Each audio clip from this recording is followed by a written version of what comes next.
4 ஆண்டு காலத்தில் வழங்கப்பட்டிருக்கிறது. சாலை பணிகள், பேருந்து நிலையங்கள், பழைய பேருந்து நிலையத்தை புதுப்பிப்பதற்கு மழைநீர் வடிகால், நூலகம் மற்றும் அறிவுசார் மையம், தினசரி காய்கறி அங்காடி, பூங்கா பணிகள், குளம் சீரமைத்தல், கூட்டு குடிநீர் திட்டம், தெருவிளக்குகள், சுகாதார பணிகள், திடக்கல் மேலாண்மை பணிகள், குடிநீர் திட்ட பணிகள், கட்டிடப் பணிகள், இதர பணிகள் என்று 288 கோடி 56 லட்சம் இந்த 5 ஆண்டு காலத்திலே மாண்புமிகு தமிழக முதல்வர் தளபதி அவர்களால் இந்த சிலம்பத்தினுடைய வளர்ச்சிக்காக வழங்கப்பட்டிருக்கிறது. மேலும் இப்பொழுது சாலைகள் ஆங்காங்கே அண்டர்கிரவுண்ட் ட்ரைனேஜ் போட்டுள்ள காரணத்தால், பாதாள சாக்கடை போட்டுள்ள காரணத்தால் சாலைகளை செப்பனிட வேண்டும் என்று சொல்லி முதல் கட்டமாக ஒரு 4 கோடி 50 லட்சம் அளவிலே இப்பொழுது வழங்கப்பட்டிருக்கிறது. அவர்கள் 15 கோடி ரூபாய் அளவுக்கு தேவை என்று சொல்லியிருக்கிறார்கள்.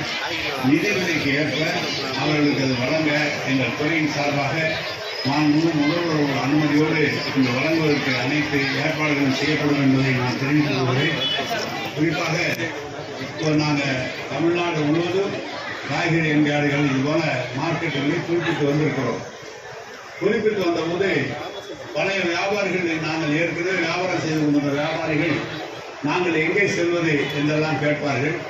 பல இடங்களிலே இப்போது இருக்கிற பொதுப்பணித்துறை நிர்ணயிக்கிற வாடகைக்கு நீங்கள் வைத்துக் கொள்ளுங்கள், உங்களுக்கு போகிற மீதம் கடை இருக்குமானால் நாங்கள் வாடகைக்கு விட்டு விடுகிறோம் என்றுதான் சொல்லி இதே கூட 28 பேருக்கு அது மாதிரி பழைய வியாபாரிகளுக்கு ஏற்கனவே வியாபாரம் செய்தவர்களுக்காக இந்த கடை ஒதுக்கப்பட்டிருக்கிறது. மீதம் இருக்கிற கடையை சேலம் விட்டு சிறப்பாக அனைத்து வியாபாரிகளும் நல்ல முறையில் வியாபாரம் செய்யத்தக்க வகையில் ஒரு நல்ல அடிப்படை வசதிகளை செய்து கொடுத்திருக்கிறார்கள்.